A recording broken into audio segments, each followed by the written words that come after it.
greatest sports debate show on the internet. I will take my victory lap now because who was the one that was saying the Buffalo Bills window is closed? Oh yeah, that's right. It was me. Championship rings. Starring Brandon Lewis. Wait a minute, who's the one that didn't see Brandon Cooks clearly has the ball in his hand, goes down to the ground with one knee on the ground, and then nothing to say, it's an interception. And Georgia. Honestly, I'd rather watch AHL All-Star stuff than the NBA All-Star game. Begins now. We are fresh off the NFL draft. The NBA playoffs are in full swing. Mr. Josh Ungar has a new computer. He's all ready to go. I'm ready to go. This is Championship Rings episode 119. How are we doing tonight, Josh? Don't forget the Stanley Cup playoffs are also going on right now.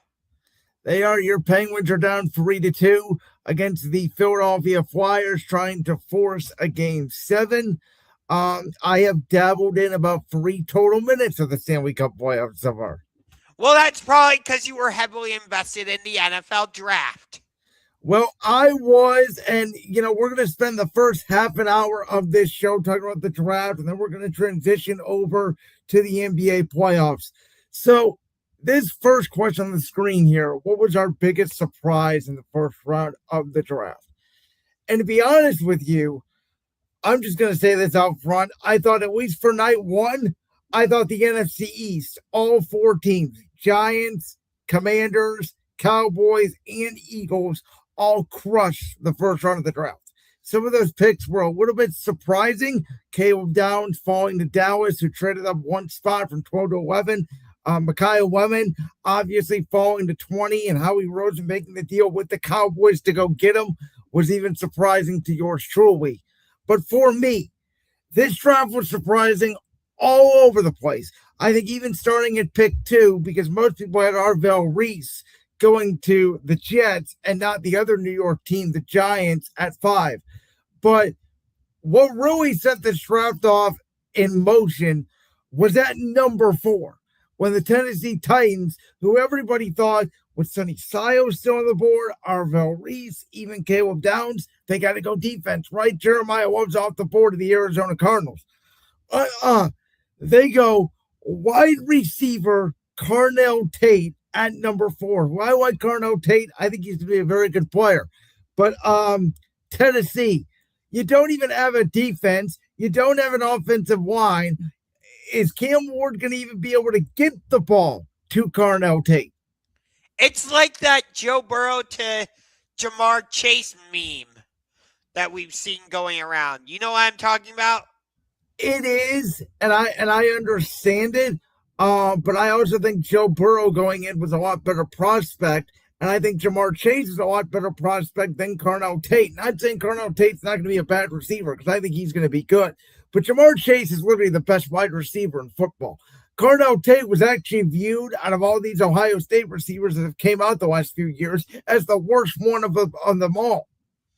So, obviously, the biggest talking point coming out of round 1 was the LA Rams taking Ty Simpson, number 13 overall. But to me, that was not the biggest surprise of the first round.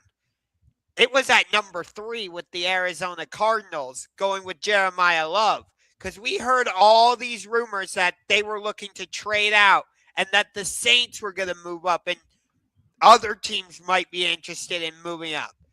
And instead of going defense, they go with Jeremiah Love. I get it. Like, he's a really good running back. But are they trying to replicate what the Las Vegas Raiders did last year? Because Ashton Genty was their first round pick last year, and he really did nothing for them. Correct. I do think Arizona has a little bit of a better offensive line going in. I think Arizona has an offensive coach now with Michael Ford. That will help. They also have Marvin Harrison, Michael Wilson, Trey McBride at tight end. So They got real pieces down there. We'll talk about the third round pick they made. Obviously, the Georgia Miami quarterback Carson Beck.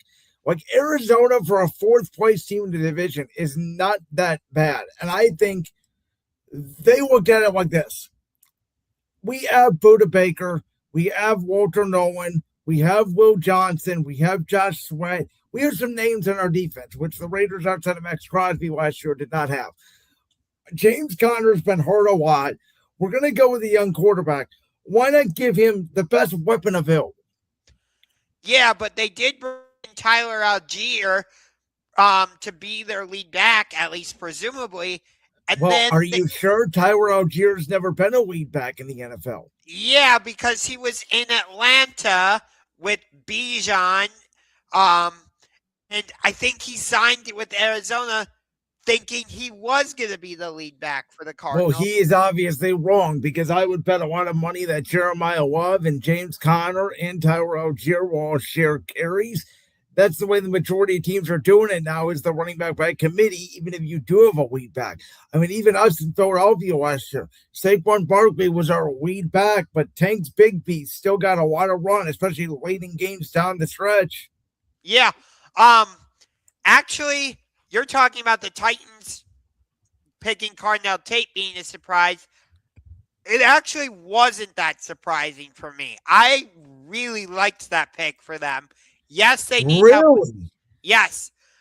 Because now Calvin Ridley doesn't need to be that number one wide receiver anymore. He's not a number one. He can settle into being the number two. I would argue at this point in his career, he's not even a number three. I would argue that's my argument. I don't think Calvin Ridley can separate anymore. I mean, did Tennessee even have a 500-yard receiver last year?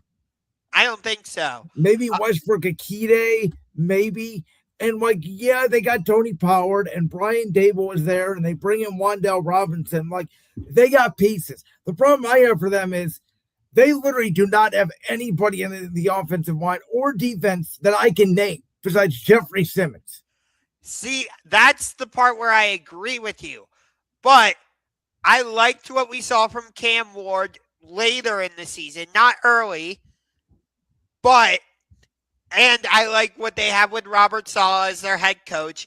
I'm actually high on the Titans this season. Can I ask you, what did you see out of Cam Ward? Because all I saw was a guy on his back. I couldn't evaluate him at all. Later in the season, I felt like he did a better job of escaping the pocket, making throws on the run. Yes, I agree with you. He was on his back a lot during the season. I'm not saying you're wrong by any stretch, but I felt like as the season went on, he did a better job of getting the ball out quick and escaping the pocket. I guess here's my problem. He's going to go up against the Texans defense, the Colts, who were really good until Daniel Jones got hurt last year, and we know what the Jaguars did, which the Jags might have had the worst draft I've seen a team have in 5 years, and yet I feel like they're fine because all they did was draft for depth. Yeah. And like I said, the biggest talking point coming out of the first round was the Rams drafting Ty Simpson 13th overall, which I understand because they were right there. You know, you and I asked the question the week of the NFC Championship, was that the Super Bowl between the Rams and the Seahawks? And looking back, I feel like I can definitively say yes, because that was the way better game. And the Rams were just a play here or a play there away from winning the Super Bowl because they would have totally smashed the Patriots in the Super Bowl. So I was a little surprised they didn't go out and get a receiver to go alongside Puka and Devontae. I would have loved for them to get Kenyon Sadiq, the tight end out of Oregon. I talked about that on our show last week. I thought they could pick up somebody defensively. You know, they're trying to remake their back end. They went out and traded for Trent McDuffie, but that's not enough. They also had a Jalen Watson, I believe, the other corner from Kansas City. Yes. By the way, I thought Kansas City got a steal trading up. I think because they expected Washington to take Mansour Delane. But like you just said, Kansas City lost both their corners. And when you're facing Bo Nix, when healthy, Fernando Mendoza, Justin Herbert, you need a strong back end. Yeah, I know Fitz, and I got to give Fitz credit for this because on our show last week, friend of the show, Sean Fitzgerald, did call the Rams were going to draft Ty Simpson. And he was obviously right on that.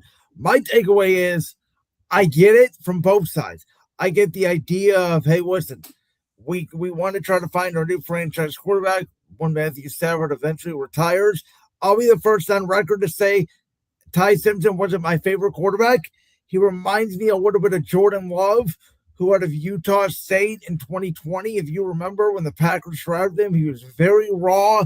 He lost to my Kent State Golden Flashes in a bowl game earlier that December. But Green Bay, to their point, said, no, we're going to develop him. And 3 seasons later, Jordan Love, I know we've had conversations about his contract, but he's definitively an above-average quarterback, and that's all you can ask for. The Rams are obviously hoping for that with Ty Simpson. On the Kansas City front, trading up 3 spots and giving up an additional third round pick, on the surface for a corner might be too much, but it might be a home run. If Mansour Delane is a Jalen Ramsey-esque, Darrelle Revis-esque shutdown corner, it will absolutely be worth it for the Chiefs, who I argued going into the entire draft, they're going to draft defense. They're not going to draft offense. But if, this guy goes 4 years and he's a good corner, but he's not great, and they don't re-sign him, then to me it's not worth it because this is a draft pick that you're not going to presumably have years down the road. So you have to hit on the pick. Yeah, I agree with you on that one. And it sounds like the Browns were going to draft the offensive lineman out of Utah if they had stayed at number 6. I don't think they. But by the way, we can get into the Browns a little bit because since you brought it up, I'm going to ask you. It sounds like at 24, if Ty Simpson was still there, speaking of Ty Simpson, that would have been the pick for the Browns. Maybe. But I liked our first 3 picks, really, especially Denzel Boston out of Washington, because he can be that big physical wide receiver that the Browns have been missing. I've been saying it since we lost Jarvis Landry. The Cleveland Browns have not had a definitive number 1 wide receiver since Jarvis Landry. I don't care what the statistics say. Amari Cooper, to me, was not a number 1 wide receiver. I don't even think Jarvis Landry was a number 1 wide receiver. I think the last time you truly had a number 1 wide receiver was 2013 Josh Gordon. Fair. You can make a case for 2019 Odell Beckham because he, like it or not, even in that disastrous season, he did put up good numbers. And I'm not sure. Josh, are you still there? Not totally sure what happened here, but I will say this on the front of the Browns draft that I thought, to Josh's point, Trey Boston, and I thought ENW, Emmanuel Nikhil Warren, was the steal of the draft at safety. They traded up 10 spots, might have been 52, 54, somewhere around there to go get him. I wanted my Eagles to get him in the second round. I don't understand why he dropped there you are. Back to the first round. But I did not understand the first round picks. Spencer Fano, I like. He's okay. He's not great. A lot of people say Lando, the guy the Patriots started on in Washington later on in the first round, was better. I thought Monroe Freeling was a better tackle out of Georgia. But if he works out, he works out. I did not like the KC Conception pick at all. Especially, yeah, that pick didn't make a lot of sense to me. Like I said, I loved the Denzel Boston pick. felt like the Browns did this draft to help Shedeur Sanders. It really did. I completely disagree. It felt like to me they did this draft because they're moving on from Shedeur Sanders. The interesting pick. Sorry about that. I had to step away. I had to take care of something with one of my dogs. But anyway, with the Browns, I liked at least the first 4 picks. You need to help the offensive line. We're going to have a whole new offensive line in 2026. Getting wide receiver help is always good. If you ask me, Casey Concepcion's a punt returner. He's not going to be an NFL wide receiver. He reminds me a lot of a guy my Eagles actually drafted in 2020 who was a complete bust in Jalen Reagor. He can't separate and he can't catch. If we use him as a kick returner, I think that's a waste of a pick, of a first-round pick. That's exactly my point, because they're going to try to use him as a wide receiver. And you know what his problem was in college, Josh? He couldn't catch. He had drop issues. Well, for some reason, they saw him as a first-round pick, so they did it. I had Trey Boston ranked ahead of him on my board, so I thought they stole Trey Boston in the second round. Yeah, Trey Boston. For some reason, I thought his first name was Denzel. I have no idea why. But anyway, I also liked the corner they got out of Toledo. He's a safety. I thought he was a safety in the draft. My bad. And I thought they stole him in the second round. I thought that was a steal of the draft. So kudos to Andrew Berry, because I was banging the table at about 50 for Howie Roseman to go up and get him, because I wanted to pair him with Quinyon Mitchell. In our Voltage Live mock draft, I had him as a first-round pick. I had him going before Daniel Thiemann, who ended up going to Chicago at 27. Yeah, 25. I had Daniel Thiemann going to the Carolina Panthers, I believe. And for whatever reason, I still don't know why ENW dropped to the second round. Just like I thought, and I know you had this guy going in the top 5, Jared McCoy, the corner out of Tennessee, falling because of a knee injury all the way to the 4th round of the Las Vegas Raiders. If I'm the Raiders who don't have a secondary, hell yeah, take a shot on the kid. Yeah, I thought Jermai. By the way, the wide receiver out of Washington, his name is Denzel Boston. I just looked it up. My apologies. No, you're fine. But no, with the most confusing pick for the Browns, though, was the quarterback out of Arkansas. See, my takeaway is they're doing that because they're moving on from Shedeur Sanders. But I don't think that's the case. And yet the Browns have said, we're not trading Dylan Gabriel. What? I think here's why. Can I tell you why? They spent a 3rd-round pick on Dylan Gabriel, and they spent a 5th-round pick on Shedeur Sanders. And as we talked about in last year's draft, who's more valuable? The 3rd-round pick, which is why we both said if they would have just flipped spots, everybody would have been okay with it. There's nothing wrong with taking 2 quarterbacks in the draft. It's where you took those quarterbacks. Yeah. But I mean, honestly, I get what you're saying, but it didn't feel like this draft was, we're moving on from Shedeur. My takeaway is Shedeur and Deshaun Watson are going to battle for QB1, and the loser is getting traded or cut. That's... And they're going to keep Dylan Gabriel as well as Taylor Green, and they're going to develop those guys for developmental picks. And then they're really going to go to their quarterback next year when they go 0-17 and try to get Arch Manning. Good Lord. Yeah, the Browns are an interesting case. But your Eagles are also interesting because if the AJ Brown stuff hadn't already been confirmed, I believe we got a definitive answer when the Pittsburgh Steelers tried to call Makai Lemon, and then the Eagles swooped in. That was So- one of the craziest things I have ever seen. He's So on the phone with Omer Khan of the Steelers, and then he goes, wait, why is Philly calling? So before the draft, what did I say? I said I would not draft a wide receiver because you're going to give up all leverage for A.J. Brown. But that was because I didn't realize that Mekhi Levin was still going to be on the board.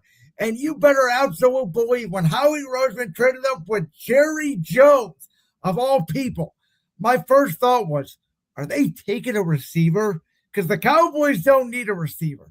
And there's no way Jerry Jones would have made that trade the same way they made it when he acquired the Eagles got Devontae Smith. The Cowboys ended up moving back 2 spots and get Micah Parsons. The ironic thing is Dallas uses that second first-round pick they got for the Micah Parsons trade to move back with my Eagles so they could go get a guy who I owe punch Jerry Jones for the next decade. Mekhi Levin and Devontae Smith on one side. And let me just add this, by the way. I love the tight end they took in the second round, who's going to be an eventual Dallas Goedert replacement, Eli Stowers out of Vanderbilt. He looks just like Dallas Goedert. And very similar to what they did when they had Zach Ertz, when they drafted Dallas Goedert in the second round of the 2018 draft. And then Howie Roseman goes out about the third round and trades away his compensatory pick, number 98 overall, and a third-round pick next year for a proven pass rusher in Jonathan Gennard, who is now going to pair up with the likes of Nolan Smith, Jordan Davis, Jalen Carter, Jalen Hunt along that edge. And Howie Roseman's trying to get back to what they had in the Super Bowl year 2 years ago, which is an A wave and a B wave of pass rushers. Yeah. Why teams continue to trade with Howie Roseman, I have no idea. I have no idea. It's a gift. Thank you very much. By the way, one quick note on the A.J. Brown thing, because I agree with you. I think he's going to be a Patriot June 1st. I really do. The problem is A.J. Brown going to change his mind because his potential new head coach is going to therapy? Yeah, I don't want to really address that whole situation. No, thank you. Listen, it's got to be something you talk about. Now I'm hearing rumors out there that potentially Vrabel could be stepping down as the Patriots head coach if this thing goes any further. Like when they called the press conference on Thursday night, right before the draft, I thought nobody does this. Is he resigning? And then I thought to myself, wait, are we going to get a wide receiver and keep A.J. Brown? I don't know. A lot of people are saying, back to the Browns, a lot of people are saying we had one of the best drafts of anybody in the league. And I'm like, that's great, but this is the Cleveland Browns we're talking about here. Yeah, a lot of people to me really like Casey Concepcion. I don't. That's what it comes down to. I did not think the Browns had a good first night. I think Spencer Fano's a good tackle. I want him to be elite, but he was like the third or fourth best tackle on the board, and he was the first one chosen. The Browns don't always do what.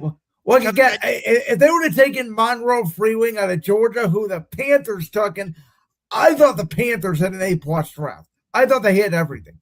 So they're obviously trying to give Bryce Young more pieces.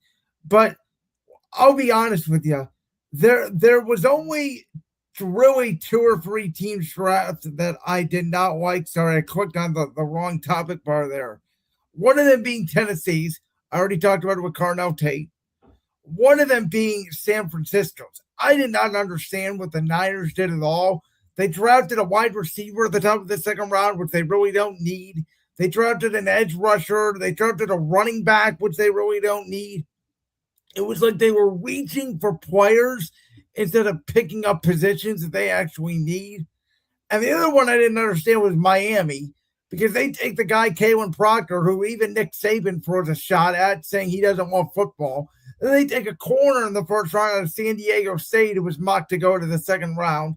They did take the linebacker in the second round. I believe he's out of Notre Dame. I could be wrong, forgetting his name off the top of my head. But he won the award for best linebacker in college football last year, which I always liked. But Kyle Lemon won the Bolitikoff Award for wide receiver as well. Right. I don't know. Back-to-back years, Grandizer is going to be mad at me. I don't understand the direction the Dolphins were going. It was like they picked random players and said, we're rebuilding anyways. Let's see who can play and who can't. I don't think Miami even drafted a quarterback. They did not. I believe you're right on that. So they're going to go forward with Malik Willis, obviously. Yep. I also didn't understand Buffalo's draft at all. What did they trade down like twice in the first round, I believe it was? They traded down 3 times. And my takeaway from that was we're trading down because we're going to take shots in the dark on defense because we need defense. Yeah. I would have liked for them to get something in terms of wide receiver because they don't really have anything in terms of wide receiver, at least in my opinion. Like, Keon Coleman is okay. Khalil Shakir, okay. They did take a receiver in the 4th round that they took Skylar Bell. Okay. By the way, I will say I agree with you for the most part with the Dolphins. I did like their selection of Chris Bell, the wide receiver out of Louisville. I thought that was a good. I heard he's a really good player. I did hear that. That was good value for them. I believe that was a 4th round pick. I thought it was like 2nd or 3rd. Could have been 3rd. You could be right on that. But no, with Buffalo, Buffalo was the team that really made no sense. I would have liked to have seen them get some more offensive line help to protect Josh Allen, maybe get another wide receiver to help that group. And like you said, they really just took a lot of shots in the dark in terms of defense. It didn't feel like they had a definitive strategy to me. Can I argue that they have an offensive-minded coach, so they said, okay, you're going to fix the offense now, and we're just going to draft defense and hope some of these kids can hit? And they didn't have a 2nd-round pick because of the DJ Moore trade. True. So they got 2 of them, I believe, because they traded back in the 1st round, which I thought was probably the best move of the night because most experts said once you got, and obviously Micaiah Woman fell, but like the Tennessee kid that they drafted, they traded up for the edge rusher out of Auburn. He was projected to go in the middle of the 2nd round. Yeah. The other thing, too, did you notice the smart GMs in this league? The Eagles, the Chiefs, those are the teams, even the Jets. I got to give the Jets credit because they got 2 tremendous weapons on offense, plus David Bailey, who's a pure pass rusher. Most teams in the 1st round traded up, and most of those teams gave up day 3 picks. I think New England in the 2nd round moved up and gave away like 2 4th round picks to the Chargers. Because by the time you got to the 4th or 5th round in this draft, you didn't know who the hell you were drafting. Yeah.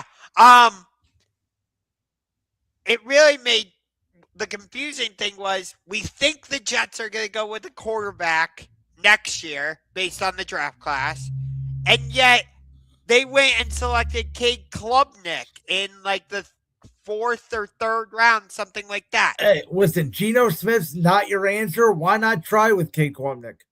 I'm not saying he's going to start right away, which then leads us to this question of which QB will be the first to start. I think at some point, all of these guys that were drafted, at least in the rounds 1 through 4, are going to play, besides maybe Drew Adler. Obviously, it depends on what Pittsburgh does with Aaron Rodgers. But I fully believe Tom Brady that he does want Fernando Mendoza to sit. And we have not seen a quarterback sit a full year since Mahomes sat behind Alex Smith. And obviously, he did play that one meaningless game in Denver, week 17, but it was a meaningless game because Kansas City already had the number 1 seed that year, or it might have been the number 2 because that was back when there was 2 buys. But Josh, I don't think it's out of the realm of possibilities Fernando Mendoza does not sit the entire first year. And I do think the first quarterback that's going to get a shot to start, and in my opinion, it may be week 1, is going to be Carson Beck. because I think the Cardinals' takeaway is Jacoby Brissett wants a contract extension. They're not going to want to give him. We already know who Gardner Minshew is. I think Mike LaFleur sees himself like his brother Matt in Green Bay as a quarterback developer, and I think this kid is going to play this year. I would agree with you. I do think there's a chance Drew Hauer plays. Because of what you said, we don't know the situation with Pittsburgh. I also think, even though he was drafted in the 7th round and he's behind Justin Fields, we don't know if Patrick Mahomes is going to be healthy in time for week 1. We don't know that. So I would agree. Though my takeaway is Garrett Nussmeier, the only way he would here is if Mahomes doesn't come back right away and Justin Fields gets hurt. I think they really saw it as like, we could develop this kid and maybe use him as trade bait down the line. If, again, the draft is all these weird stories. I mean, McCoy drops because of a knee. Nobody knows why ENW dropped. You have Garrett Nussmeier reportedly dropped because of a back injury. And when these guys get red flags on them, it feels like NFL teams get very scared to take them. Yeah, Diego Pavia was the runner-up for the Heisman, and he didn't get drafted. And yet signs a 3-year deal with Baltimore, which seemed very strange to me that it was that long of a contract. Yeah, I didn't understand that at all. I thought, by the way, for sure. Go ahead. I'm sorry. I was going to say another weird thing is, too, my Eagles took an edge rusher that has never played football before. Didn't the Eagles also draft a quarterback? They did. He's a developmental guy. He's a left-handed guy out of North Dakota State in the 5th round. He is going to compete for the number 3, I would imagine, with Andy Dalton and Tanner McKee. And I think between Andy Dalton and that kid, if that kid beats out Andy Dalton would end up being traded. My takeaway is they drafted him just in case they do trade Tanner McKee. Fair enough. Didn't your Eagles also draft Kyle McCord out of Syracuse last year? And they cut him. He never made the team. Okay. So, again, it goes back to not everybody is going to make the team. I remember at Kansas City, they drafted my guy Dustin Crum out of Kent State, or maybe he was one of the first undrafted guys. He didn't make the club either, and he set a record for passing yards at Kent State. Yeah, the draft is weird in that regard. And yet, you look around the league, a lot of the guys who make impacts are from that round 3, or I'm sorry, not round 3, day 3 grouping, like rounds 4 through 7. Half of your roster statistically is made up of guys that were either in the 4th or 7th rounds or undrafted. Yeah. All right, shall we get to the NBA playoffs? Yeah, sure. Let's do it. Now, Josh, I got to be honest with you. I've always said that we are both huge NFL fans. I think we both acknowledge the NFL is both of our favorite sports. We talk about it the most in this show, obviously. We spend a lot of time on it. I think both of our favorite shows of the year are the NFL prediction shows. Your second favorite sport, I think, bar none, and I don't mean to speak for you, but I think the viewers and I can tell it is the NBA. And I think you are, in general, a little bit of a bigger NBA fan than I am. With that being said, I just want to make this statement out front. I think these NBA playoffs so far have been a disaster. And they have been mostly garbage-filled games that have been blown over by midway through the third quarter at best. Over the weekend, we had 8 NBA playoff games, and 2 of them were close. That was basically Nuggets T-Wolves game 4 on Saturday and Cavs Raptors game 4 on Sunday. Sunday's games, outside of Spurs Blazers, which Spurs ended up making a comeback, and then they ended up winning by 20 after being down 15 at halftime, was basically over midway for the fourth quarter. And I do think this. Listen, Anthony Edwards injured. Dante DiVincenzo out for the rest of the playoffs. Luka Doncic injured. Austin Reeves injured. Kevin Durant, nobody knows what the hell is going on with him. It has really affected, in my opinion, the first round of these playoffs. And the NBA can say all they want about load management and all this stuff. It's clearly not working because, once again, it's coming down to it's a war of attrition. And this Nuggets T-Wolves series was supposed to be the series of the first round. And we had questions about Anthony Edwards going into that series. And out of the two series I just mentioned, Rockets, Lakers, 3 out of the top 4 players in that series have played 1 or 0 games. And now Austin Reeves might be coming back for the Lakers. He might, but I don't even know if they need him to win that series. And now the Minnesota-Denver series has literally been tainted no matter who wins because literally Anthony Edwards hyperextended his knee. And Dante DiVincenzo tore his ACL, I think, or his Achilles. No, he tore his Achilles. He's gone. He's going to be Jason Tatum, Tyrese Halliburton. He's going to be gone for most of next year. Yeah. There's got to be some type of curse or something because Dante DiVincenzo tore his Achilles. What jersey number was he wearing? 0. Tyrese Halliburton wears number 0. Tore his Achilles. Jason Tatum wears number 0. What type of injury did he have? Well, I'll tell you the other thing is LeBron has said it months ago. The floor is way too spaced out. Guys are running too hard. They're making too many threes. DiVincenzo, in his case, he simply goes to just push off to go to a loose ball, and his leg gives out. Like, bam, he's done. That's it. Yeah. But, like, so far, the playoffs have been okay. I don't feel like there's that one series that I'm like, oh, my God, I have to watch it. No, even like I think the best overall series has been probably Knicks-Hawks in terms of even balance. Yes. Most of those games, the Knicks have control. They just blew the last minute of games 2 and 3, or they could have won both those games. Yeah, CJ McCollum has been really good for the Hawks. But, like, you know, I thought Spurs Trailblazers would be an okay series, but outside of game 2, where the Spurs probably would have won if Wemby doesn't get the concussion. Absolutely. That hasn't been a great series. And the Thunder Suns wasn't even competitive. I mean, that was a joke of a series. Oh, yeah. Devin Booker needs to get the hell out of Phoenix. Well, here's the other thing. So I have 2 kind of major takeaways, and then we'll get back talking about each series. But I have 2 takes. One of them I think you're going to like. The other one I don't think you're going to like. So I'll start with the one that I think you're going to like. Is that these NBA playoffs have been a disaster for the NBA and their new media rights deal.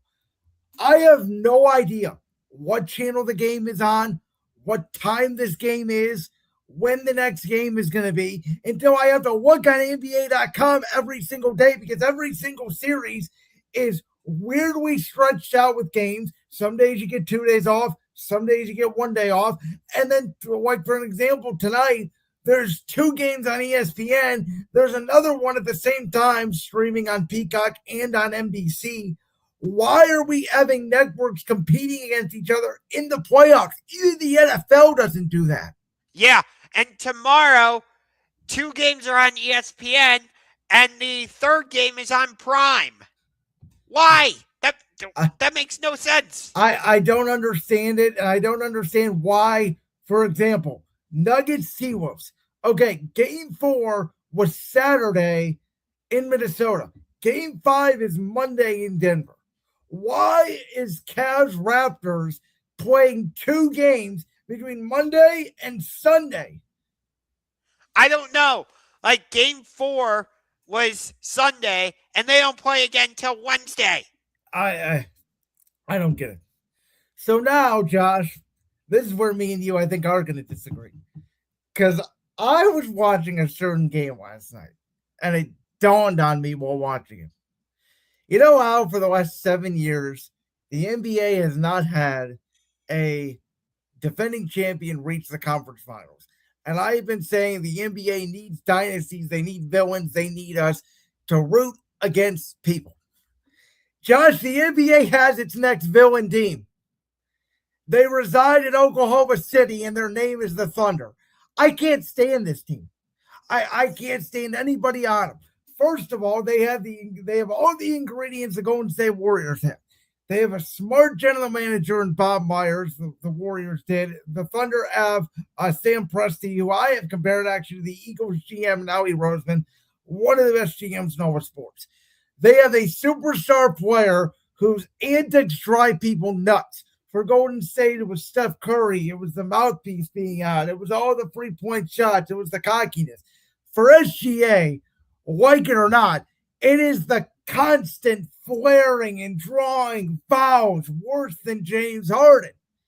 And then they also have their Draymond Green, who I would argue this guy in Lou Dort may be even a dirtier player than Draymond Green, because we have now multiple incidents of him in the past few months. First, it was him clearly elbowing Nikola Jokic in the ribs when he goes up the court. And then Saturday in game 3 in the third quarter, you can't tell me that he intentionally sticks out his leg and tries to trip. I'm not going to say try to injure, but he tries to hurt Devin Booker. And this Thunder team, in my opinion, they know how good they are, and they're toying with everybody, and they're having fun with it, and they're embracing the role. So good for them. But I'm telling you, from here on out, I can't stand this team. And I want either, if the Nuggets come back and they go on a playoff run, they could do it. Or if the Spurs get to the conference finals, I want them to whoop their tails. If the Lakers get there, I think LA could give them a challenge. Oh, I disagree. If Luka and Austin Reeves are healthy. Oh, I think even if Luka and Austin Reeves are healthy, I don't see how Oklahoma City doesn't win at least 3 of those games by 20 plus points. I don't think the Lakers match up with Oklahoma City at all. Period. DeAndre Ayton is like their only big. He is not stopping anybody in Oklahoma City. Just that trio, though, could give the Lakers a chance. You are right about excuse me, about DeAndre Ayton. I will agree. Isaiah Hartenstein. Did we not see the last game they played in Oklahoma City? Even before Luke and Austin Reeves got hurt, the game was over in 5 minutes. Yeah, you're not wrong. But no, I understand what you're saying. I'm not like going to get all that upset about it because I'm not like an OKC fan. But you are an SGA fan. Yeah, and he's the driver of the snake, and this guy is getting more and more and worse at doing this foul baiting stuff. It's becoming ridiculous. Every time this guy gets in the lane, he gets a foul call. And I thought James Harden was bad at it for years. This guy is, and you can see it on some of the replays. He is clearly, and he gets the call. Oh, no, I'm not denying it. He's just that good. Well, again, if he's that good, then James Harden should be equally as good, and Harden doesn't get the calls at the time of the playoffs. So if you look at the free throw numbers in that series, the Thunder and the Suns, it's not even close. And by the way, SGA may score 20 plus points for 120 games or whatever his streak was with Will Chamberlain. He could score 20 plus points at the free throw line every night without any free throws he shoots. The one difference, though, between the Thunder and the Warriors had the Splash Brothers. The Thunder do not.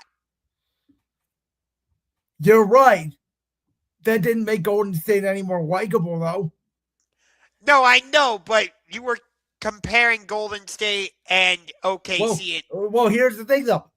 Oklahoma City doesn't even need Jalen Williams. But I can make an argument Jalen Williams overall may be a better player in terms of scoring ability than Klay Thompson. Because while Klay was a great defender, Klay was mostly at his core a three-point shooter. Jalen Williams gave you 45 points in the finals doing everything. I do think the Thunder do need Jalen Williams healthy to repeat. I agree with that. Here's the other thing. They don't even need him to get to the conference finals, I would argue. And when I'm watching these playoffs, the difference between the Thunder, the Spurs, and maybe Boston, depending on how well they shoot, because Boston, you just never know. They're either going to beat you by 20 or they're going to lose by 20, depending on how they shoot. But it's those 3 teams, and then it's everybody else. Yeah, I would. in the East especially, it's Boston and everybody else. Like, there's nobody else, I would say, that is remotely close to Boston. By the way, in terms of the Celtics 76ers series, I want to get into this right now.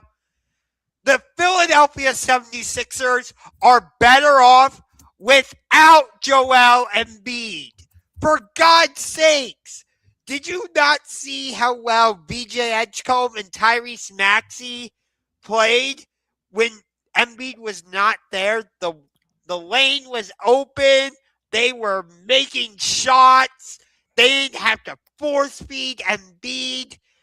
Like, Well, game one they did get blown out by 30. So you're right, but as soon as he comes back, he's immediately put back into the starting lineup, which I thought was a mistake. And Philly's offense looked clunky. They got horribly out rebounded by the Celtics. By the way, I loved that the Celtics are up 20 on the road, and you can hear the chants of "We want Boston" throughout the Xfinity Mobile Arena. this is what I'll say to that. Boston is the biggest front running team I've ever seen.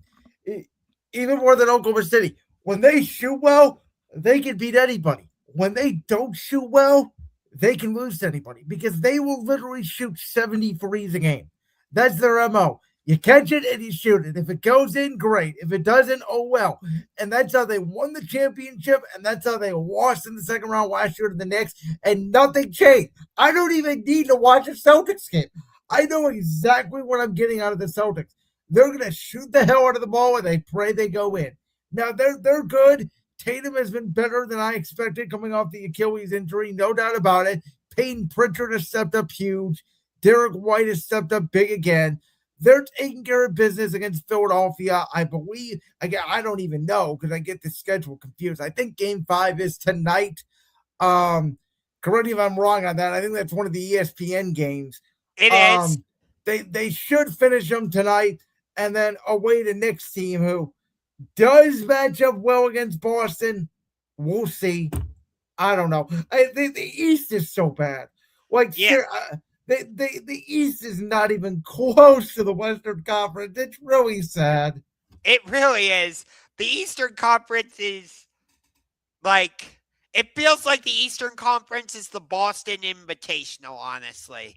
Well, let's get into our team because you told me going into the series, you said Toronto's going to be a tough team. And you said that Toronto was going to take us to 6 games.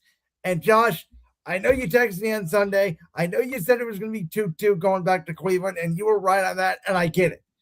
My argument to you is this should not be 2-2 going back to Toronto. It should, or Cleveland. It should be 3-1 because the Raptors shot 32% from the field in game 4. They could not hit the side of a barn, and yet they beat the Cleveland Cavaliers, who, no matter what you think of Scotty Barnes, Brandon Ingram, RJ Barrett, I think me and you would both agree that at the very least, the Cavs should have the top 2, and I would argue along with Evan Mobley, the top 3 players in this series.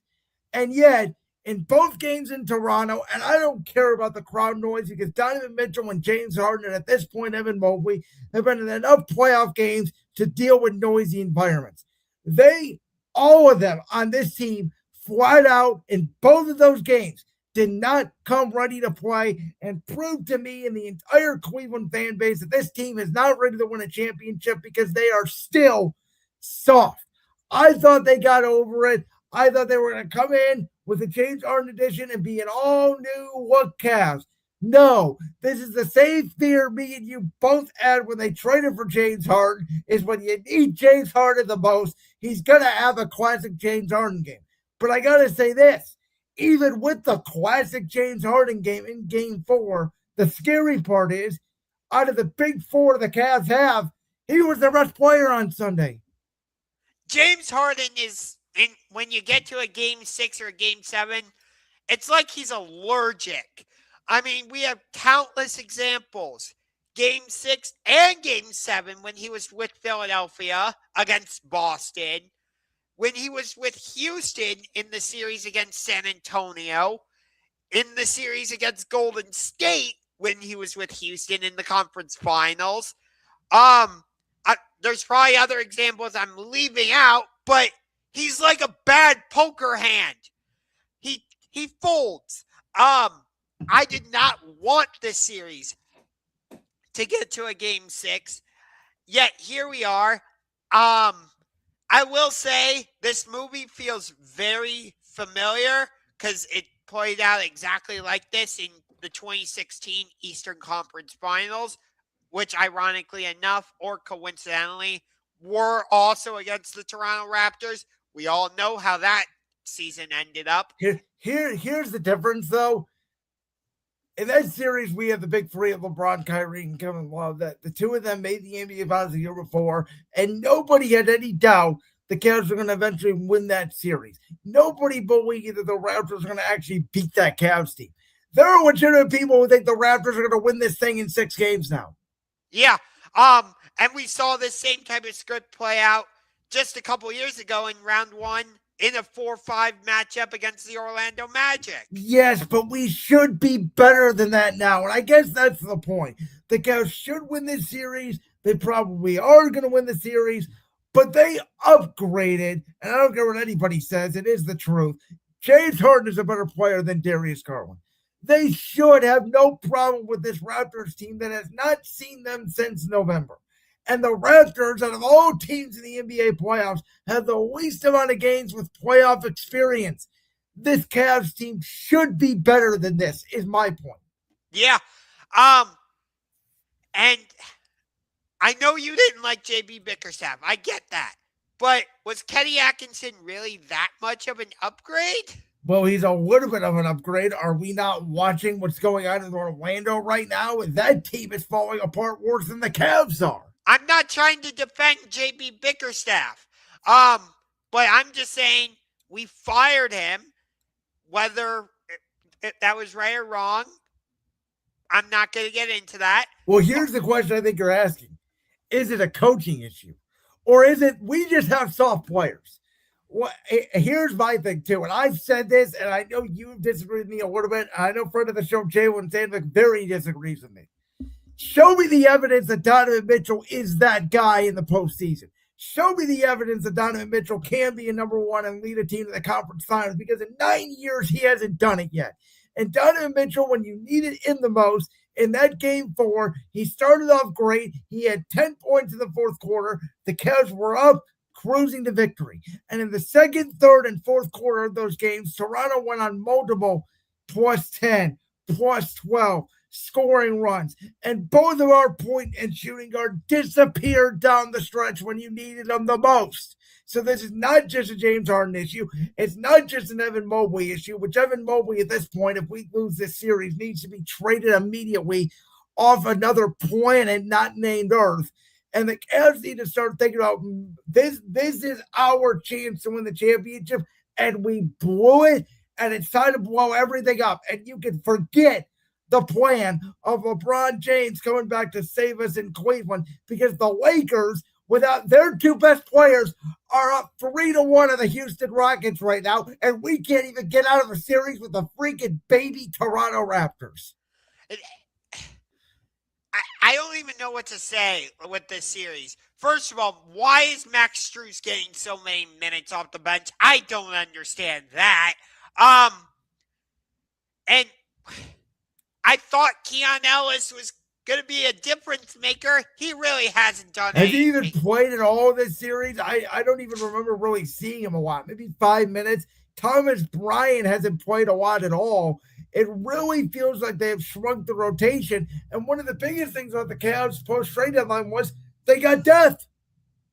Yeah, and they really haven't utilized that depth. Again, I asked the question, why is Max Strus getting so many minutes? He hasn't done anything in this I'll ask this question. Why is Dean Wade starting? I would like Jalen Tyson to start, honestly. I would agree, though. Jaywin did point this out to me the other day over text. Tyson's had a terrible series, and I agree with that. The Cavs are still trying to find their small forward issue. It's been the issue for years. And let's be clear, by the way, Brandon Ingram and RJ Barrett have not had a good series. Scotty Barnes had an okay series. He had a really good game 3 and an okay game 4. The Him Raptors, and RJ Barrett, I believe, both had 33 in game 3. they did. But again, that was game 3. That was the game Toronto came out with their hair on fire. They played well at home. But if the Cavs were truly the better team, like I expected them to drop 1 in Toronto and then come back home and win it in 5. That Sunday was an abomination and an embarrassment. The Guardians lost 2 out of 3 in Toronto. The Cavs lost that series 0-2 in Toronto. Let's get our teams the hell out of that country because clearly we don't do well there. That's the 3rd time already this season that the Cavs and Guardians have played in the same city on the same day. Yeah, it's kind of wild, isn't it? Yeah, and in all 3 instances, both Cleveland teams lost. I did not know that. I knew about LA, Toronto, and then there was another one recently too. Atlanta, that's right. All right, well, let's talk about the Orlando Magic, who, Josh, you said going into the playoffs, when they were in the play-in tournament, you're like, oh, Orlando's not going to win because their coach, Jamal Mosley, is about to get fired. And I agreed with you. Here they are. They're about to go to the second round of the playoffs unless they majorly collapse against the Pistons team because, like it or not, right now, the best player in this entire series has been Pablo Banchero and not Cade Cunningham. Do you know that Detroit is 10.5-point favorites tonight? Yeah, you told me that. You mean tomorrow night, because that's the game on Prime tomorrow. Oh, yeah, you're right. Which, again, that series was weird because game 1 was Sunday, then game 2 was until Wednesday, game 3 then was Saturday, and game 4 was Monday. So, but again, they had 2 days off at the start of the series, which I thought was weird. But no, I mean, based on the way they're playing in this series, I would take Orlando plus 10.5. Yeah. One of the Wagner boys is injured. France, the better shooter, which could be a blow for them for a team that outside of Desmond Bain can't shoot. But this is the weird thing is, we both had Orlando as the top 3-4 seed coming into the year, and actually they were projected to have 9 more wins coming into the year than Detroit. So you could really make the case that this Orlando team is not a typical 8-seed Magic team. They're just a team that got healthy and got together at the right time and are somehow rallying around the coach that was all but fired 10 days ago. Yeah, and I don't know what happened from the play-in tournament to this series, but if you watch that play-in tournament, they weren't a physical team at all. Like, they lost to Philly pretty bad in that first game, and then all of a sudden, starting with that Charlotte game, they've been on absolute fire. Yeah, but it really started with game 1 in Detroit, where they all of a sudden brought the physicality, and you're like, where has this been? Well, you knew it was going to be physical. Orlando was always a physical team, but you kind of thought Detroit had more talent. But what we kept saying about the Pistons, the Pistons, they basically only have Cade Cunningham. You can't that was my point, and that's what we've been saying about the Pistons all regular season. They don't have a reliable second scorer. The fact that Karis LeVert's out there is freaking laughable. Great job, JB Bickerstaff. Keep playing that bum-ass clown, just like the way you did in Cleveland. Listen, I wanted Cavs Pistons. At this point, Josh, it's very much on the board. A series between the Raptors and the Magic. 2 teams that can't shoot, by the way, are going to compete to play against either the Celtics or the Knicks in the Eastern Conference Finals. Well, it might be the Knicks. It might be the Hawks, though, because who knows? Well, are we sure about that? Because let's get to that series next. I know it's 2-2. But in my opinion, the Knicks have dominated this series. Finally showed up for a game. Good Lord. Game 4, they dominated, and game 1, they dominated. And game 2, they gave away the lead. And game 3, they had a chance and couldn't get a shot off Wake. Listen, Atlanta's a nice story, but I've told you this in the playoffs. Nice stories come to die. And I think that's what this is. And I kind of felt the same way about Knicks Pistons last year. Remember when the Knicks were struggling with the Pistons, and it's like, they're tied 2-2. They really shouldn't be. And they go on, they beat the Pistons in 6 in a nuggin tough series. And then they end up knocking out the Celtics in 6 games. I don't know. Call me crazy if I'm still a believer in the Knicks. I'm not sold on the Knicks. I haven't been. Even at the start of these playoffs, I wasn't sold on them. I really wasn't. Mikal Bridges has been pathetic. Horrible. That was one of the stupidest trades I've ever seen. Yeah, let's give up, what was it, 4 or 5? 5 first-round picks, which are going to be more valuable now because of NIL. In fairness to the Knicks, they didn't know that the last couple of years. So I'm pretty sure those picks are unprotected as well, if I'm not mistaken. I'm pretty sure you're right on that. And here's the other thing. This is why that trade is going to end up being a mistake, because now that they don't have those picks, they don't really have anything else to go give up outside of Karl-Anthony Towns to go get another star, because that's what they need. Because you mentioned how Cat showed up in game 4. But before that, Jalen Brunson has been very sloppy in this series. He has not looked like himself on both ends. He looks like a man that is carrying a team and playing 1-on-5. Yeah, I don't trust the Knicks. I really don't. I could see a scenario where the Hawks steal these next 2 games and knock them out. I really could. I think they have to win game 5, because I think if it gets to a game 7, the Knicks are going to win. Yeah.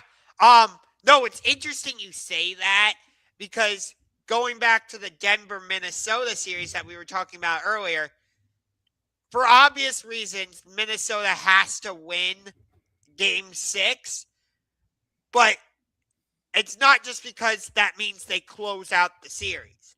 It's also because there's no way you're going back to Denver without your 2 best players and winning a game 7.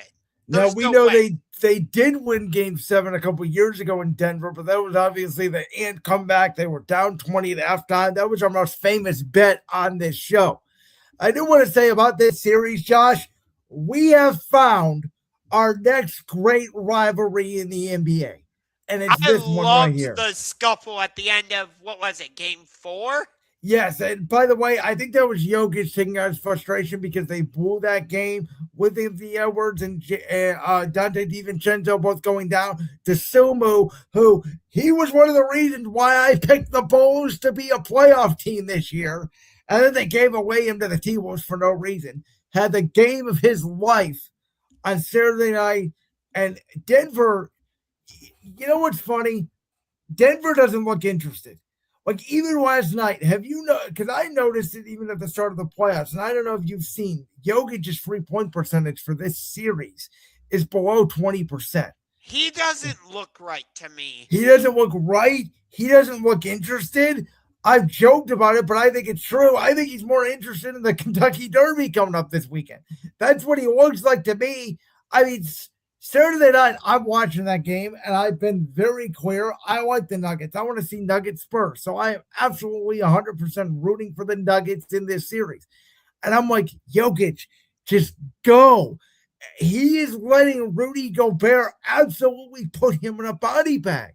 Yeah, I don't understand this. Like, Jokic, for the most part, has owned Rudy Gobert throughout his career, and yet this series, Rudy Gobert looks like the second coming of Bill Russell. Here's the other thing. They traded away Michael Porter for Cam Johnson, and Cam Johnson and Michael Porter was bad last year. Cam Johnson's arguably been worse.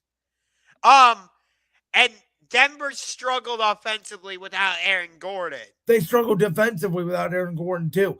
I wanted to tell you this. I'm glad you brought this up. I, a lot of times, talk about if you have the superstar in the NBA, you're going to win more games than you don't. I don't think there may have been ever a role player that's been more valuable to one specific team than Aaron Gordon is the Denver Nuggets. they're not the same team without him No, at all. they're not. They're not at all. You're 100% right. They need a third scorer because it seems like Jokic has put up Jokic numbers, even though it has not been a great series for him. Jamal Murray has actually played really well in this series, but when Aaron Gordon's not healthy, they don't know where to get the production from because Bruce Brown's more of a defender. Christian Braun's inconsistent. Valanciunas has barely played in this series and not giving you any offensive production. So they need Aaron Gordon. They really do. So, my takeaway from this, though, is this. I'm heartbroken for the series that Anthony Edwards went out because I think Minnesota is the better team after watching them through 4 games. But I know they won Saturday night, but as soon as that bell sounded, my takeaway was, okay, Nuggets in 7. Just because I don't think Minnesota is going to have the capability to get off that mat and go win a playoff game, even at home. If Jokic and Murray let basically the T-Wolves backup backcourt beat them in a Game 6 in Minnesota, in my opinion, Josh, is what's on the line. Nikola Jokic's status as the best player in the world is on the line.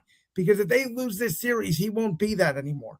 It will be a debate, and we'll find it out on the court between Shai Gilgeous-Alexander and Victor Wembanyama in the conference finals. Damn. You're putting all that on a first-round series, even though he's already a champion, a 2-time MVP? Well, again, look at it like this, right? If the Nuggets lose this first-round series, in the last 2 years, Shai Gilgeous-Alexander will have won 2 NBA regular season MVPs, been to the conference finals twice, and potentially a back-to-back finals MVP. You would have to say at that point he's a better player than Nikola Jokic.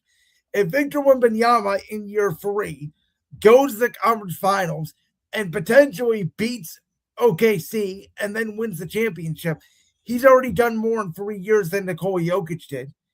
And Jokic right now is on the path that Giannis Antetokounmpo was on, which was for 2 years, he's going to win back-to-back regular season MVPs. He's going to win finals MVP. He's going to be viewed as the best player in the world. And then what happened? The team got worse around him. They had their shot to go back-to-back, just like Milwaukee did against Boston in 2022. They lose Game 7, just like Denver did, losing the Game 7 against Minnesota. Next year, second round, Milwaukee eliminated first round. This year, Denver could be first rounded the same way the Bucks were. It is literally almost to a T the same exact career. Yeah, and we saw, like with Milwaukee last year, they were first rounded by Indiana. And now look where they are. And that's what I'm scared is going to happen to Jokic is if they don't win the championship this year, is this front office going to get impatient? And they don't have a lot of assets to trade. Do you break up the Jamal Murray Jokic core and say, we got one championship out of it? We made another conference finals. It was in the bubble against the Lakers, but we did that. And we got one title out of it, and that's all we could do. You can't dismiss it out of the realm of possibilities. I can tell you that, but here's the thing for Minnesota that hurts so much too, especially if they lose this series. The whole offseason, they're going to be driving themselves crazy because they made the conference runs back-to-back years, and their GM came from Denver and built this team just to beat Denver. And if they lose because of injuries, they're going to feel like they have to run it back, which almost never works. Yeah, because you see, everybody else gets better.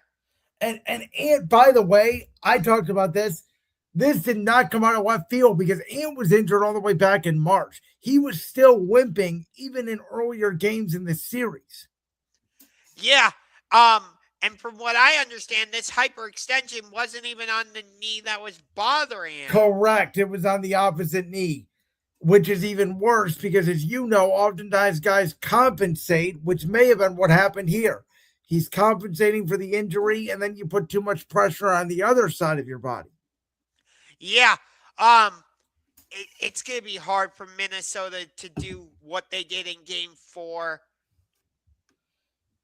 I get that it's on their home court. They have a chance to close out the series, but it's just hard for me to think they can do it again. Yeah, no, I got Denver in 7. But the flip side of this, though, is this going to be a rallying cry for Denver? Because if they do get the Spurs, because we both expect the Spurs to close out Portland tonight, like I said, this could be a legacy series for Jokic, but there's nothing stopping them from them moving on, and maybe San Antonio is a better matchup for them. I just think Minnesota is a terrible matchup for them. You might be right because they have the two bigs. Julius Randle, he's not your prototypical big, but he's a linebacker playing basketball. Yes. And he's made a difference for Minnesota since he's gotten there. You have to admit that. No, I like what you said about this being the new rivalry. I hope that when Seattle and Vegas both come into the league, keep Minnesota and Denver in the same division. They need to. I don't know about that. What if you put in the Eastern Conference, and then you could have this as a finals matchup? That's true. But at the same time, like seeing them meet over the course of 4 times a season, I get that. I think the West is going to have 2 great rivalries. I think Nuggets, T-Wolves, and Thunder Spurs moving forward are going to be like what the Mavs and the Spurs, or like the Lakers and Spurs, or like I wouldn't Suns just dismiss Thunder Nuggets. No, and I agree with you. Like, I think that combination right there, and you could even throw the Lakers, maybe with Luka and what they do post LeBron in that conversation. Maybe. You definitely can't include the Houston Rockets. What the hell is happening with this is strange. I don't know what happened. Josh, do you know that statistically in Vegas, the Lakers do finish this off, which I do think that they will tomorrow night. This will be the 3rd biggest statistical upset by odds makers in the history of the NBA in the first round, which doesn't feel right because I had picked the Lakers in 7, partially because I said I thought Luka and Austin Reeves are coming back. I said if they do not come back in this series, Houston might sweep them. I didn't know Kevin Durant all of a sudden was going to injure his knee in reportedly warm-ups in Game 1. But the weird thing about it is they've asked Ahmed Thompson about Kevin Durant's status, and he says, I haven't talked to the guy. What?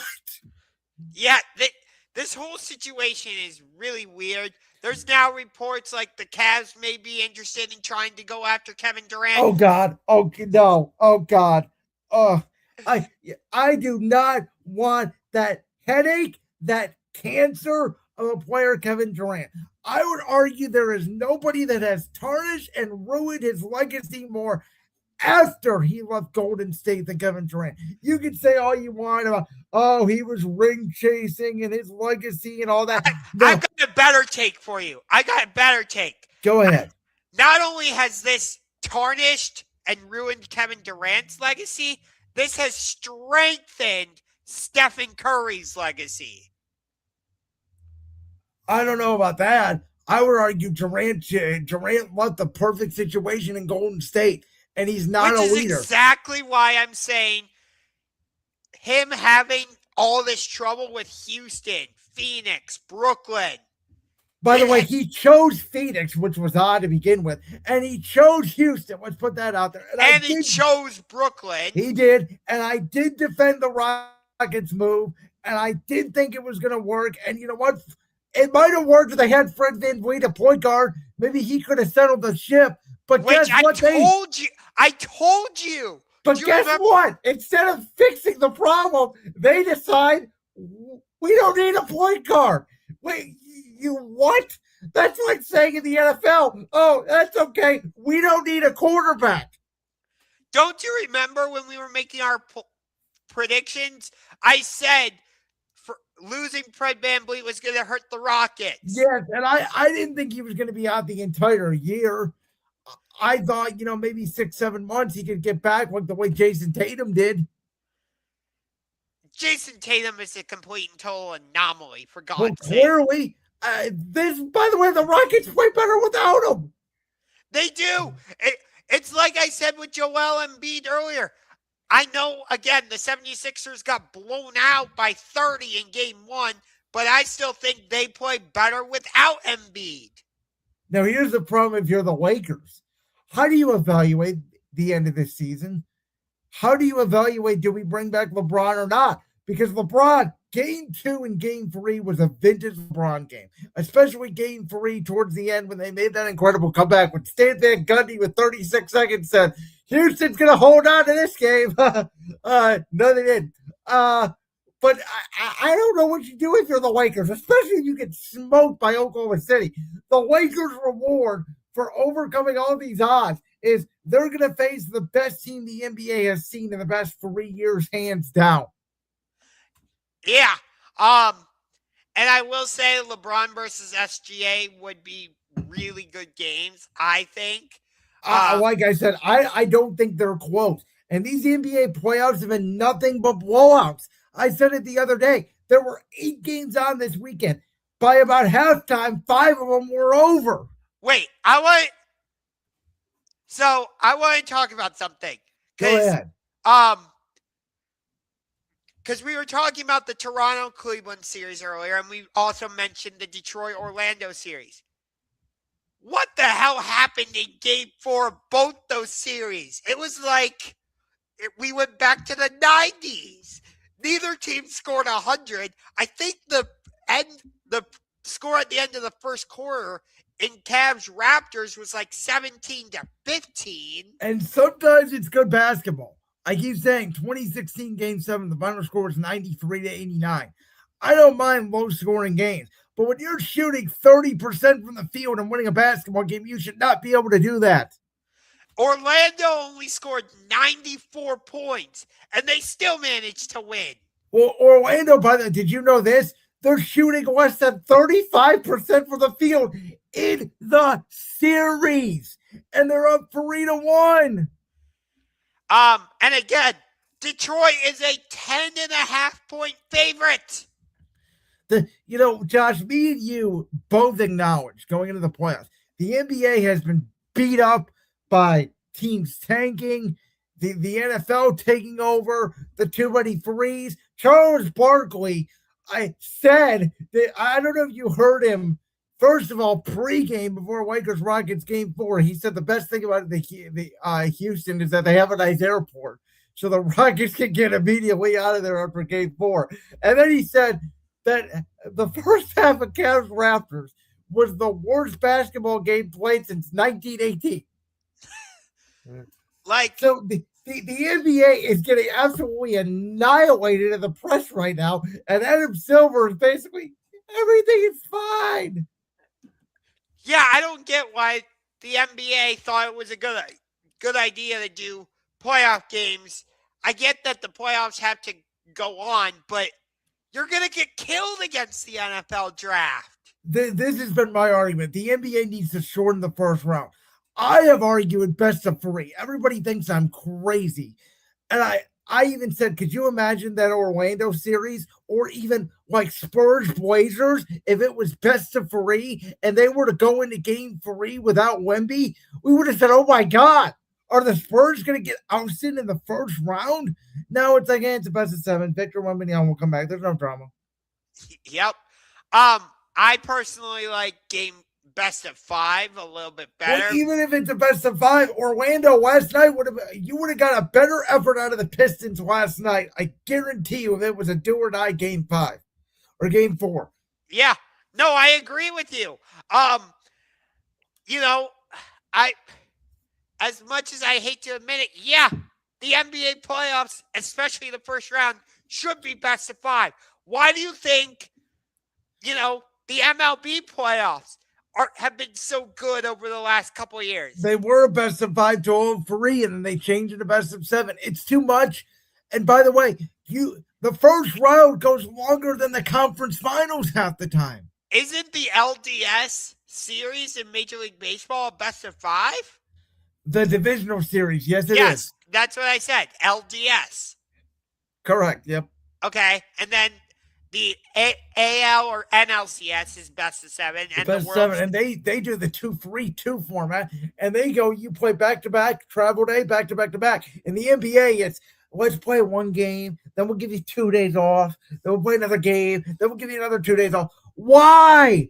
It's so hard to get into, and that's the other thing that I think is making these playoff series go longer. It's harder, and maybe they want to do it. Maybe this is why. It's harder to get into a rhythm, not only as a fan, but as a player when your schedule is all thrown off. These guys are used to playing every other day or even some back-to-backs at this point. Yeah. Getting into the Stanley Cup playoffs, you know, game 5 of Penguins Flyers was last night. Guess what? They're going to turn around and play again tomorrow night in Philadelphia for game 6. The Flyers were up 3-0 in that series, but the Penguins have now won 2 straight, and they have forced a game 6. You know, the other thing about hockey is we've seen teams come back down 3-0 in the series and win it. And we know in hockey, home field advantage doesn't mean everything. It means a lot, but not everything. It's not the case in basketball. Yeah. Like we saw the Colorado Avalanche sweep the LA Kings. Whoop-de-freaking-do. The Carolina Hurricanes swept the Ottawa Senators. Whatever. Dallas, Minnesota has been fantastic. I can't stand the fact that this is a first-round series. It should not be. I will continue to say that. Dallas Stars versus Minnesota Wild should be at least a second-round series or the conference finals. I hate the way the Stanley Cup playoffs are structured. I absolutely hate it. By the way, so they're on TNT and ESPN. Are they doing the thing that the NBA's doing where they're on both networks at the same time? I don't believe so. So my thought process behind it was, okay, well, now that TNT is no longer covering the NBA, they can take the majority of the NHL games for the first couple of rounds, while ESPN has theoretically more NBA games. Right. So Boston Buffalo is tonight in like 10 minutes. Buffalo's trying to finish off Boston after the Sabres went into TD Garden and 6-1 against the Bruins in game 4, which was nuts. So that starts at 7:30. Game 5 of Stars Wild is at 8 o'clock. That's on ESPN2. And then Ducks Oilers is at 10 o'clock. That's on TNT. So the NHL spaces it out. So like I said, Bruins Sabres starts at 7:30. That's on TNT. Then you have Wild Stars on ESPN2, and Ducks Oilers is on TNT.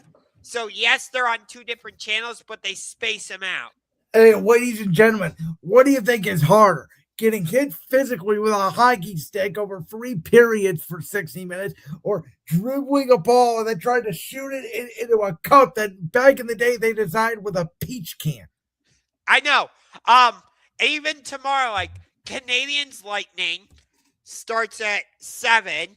Then you have Penguins Flyers that starts at 7:30. And then Mammoth Golden Knights is on at 10 o'clock. So maybe not quite as well spaced out, but timing-wise, but still. The Stanley Cup playoffs have been great, by the way, outside of the 2 series I mentioned. I have totally heard that. A lot of these games have come down to the wire, and I guess, I don't know if you could hear it in my voice. I used to love the NBA playoffs. I used to live for them every April, every May, staying there every night. Oh my God, these series are going to be so great. The physicality, the best stars in the world. And the NBA has, for lack of a better term, Mickey Mouse the NBA playoffs. And as a fan, I'm actually angry about it. The NBA has basically watered down and PG'd their product to a certain degree, if you will. Yeah, like, going back to the Minnesota-Denver series, when was the last time we saw a brawl like that? And even that, they quickly, and Jokic didn't really do anything. He runs over, he grabs him by the jersey, and they're all flying over, go, you can't touch each other. No, you're 100% right. I know we're going way over the time, but let me just say this. I know we weren't going to discuss anything WWE related, but I want to say this. We'll get more into actually previewing Backlash next week. But I want to ask you a question. Oh, I'm very curious. Okay, Mr. Unger, go ahead. I'm not going to crap on WWE at all. I don't want to do that. Breaking news here. Do you like that they are doing Backlash so soon after WrestleMania? Yes and no. I think they could have pushed it back a week, but I get why they're doing it because Clash of Italy is at the end of May. And I think WB and AEW have the same problem. I think that 3 or 4 weeks time between PLEs is too short, and I think 12 weeks is too long. So, like, I personally think that sweet spot is like 4 or 5 weeks. Like, I think from like when they do the July PLE, that's been different. It's been Money in the Bank. It's been some different PLEs around the 4th of July weekend to SummerSlam. That is like the perfect time in between PLEs / pay-per-views. Yeah. In general, I don't like it. Because, like, again, I know we'll get more into the preview of Backlash next week, so I don't want to get too much into each of the matches. But, like, for example, Roman Reigns basically just won the World Heavyweight Championship. I get, like, everything with Jacob Fatu is more about the story and the bloodline and all that. Don't get me wrong. I'm not disregarding any of that. And their match is probably going to be really good. Understood. I'm not disagreeing with any of that analysis. But at the same time, when you're building up to these championship matches, I want there to be at least a seed of doubt that, oh my God, could the defending champion lose his title? But did they not start that last night with Jacob Fatu with this? I'm not even going to call it a heel turn because I don't think it was a more aggressive Jacob Fatu with that raking of the eyes of the OTC, the trouble chief out of the table, the man that feeds my family every single night, Roman Reigns. The angle was good. I'll give it to you. But even still, I'm like, Roman just won this title. There's no way he's dropping it that quickly. Like, that's because Roman Reigns has aura. I would argue the same issue was with John Cena in his prime. John Cena had multiple championship reigns that went over 270 days when he was Super Cena. That 06, 07, 08. Yeah, but no, what I'm saying is, like, let's say, for example, I'm just going to use AEW as an example. Let's say MJF wins the title at Double or Nothing against Darby. And then 2 weeks later, I'm just going to use 2 weeks, they decide, we're going to run another pay-per-view.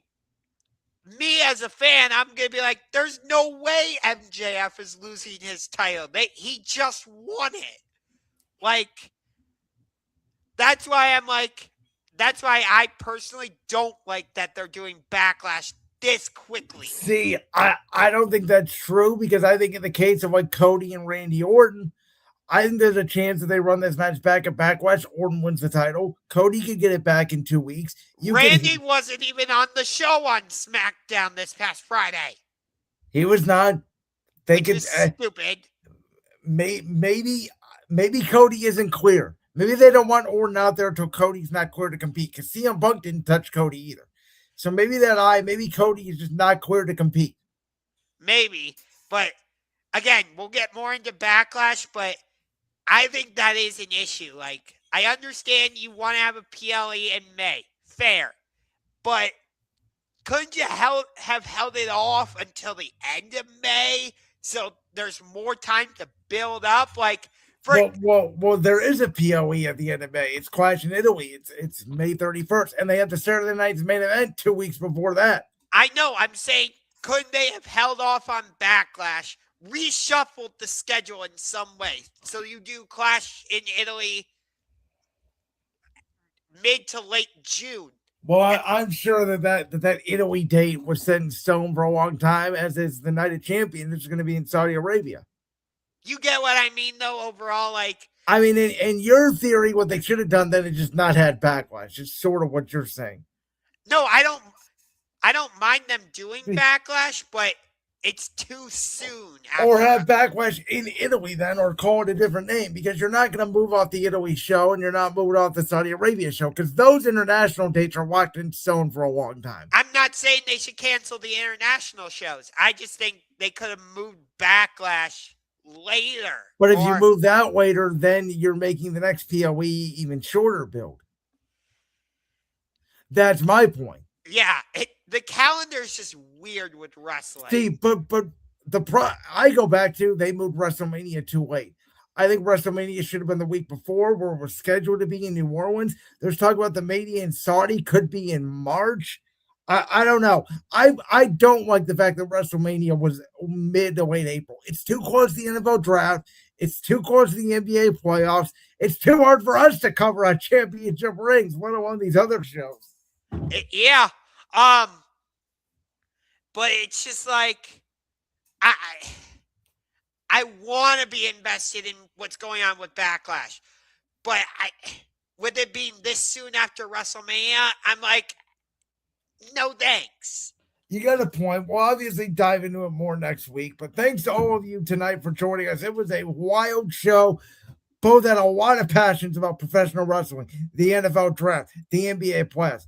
We'll be back on next week to cover it. Enjoy the Kentucky Derby this weekend. Enjoy the NHL playoffs, the NBA playoffs, all the other things going on in the sports world. We'll be back next week. For Brandon Woods, the host of Brandon's World. He is Ungar to the Max, Josh Ungar, the host of the Sports Room Talk Show. And peace. Bye-bye.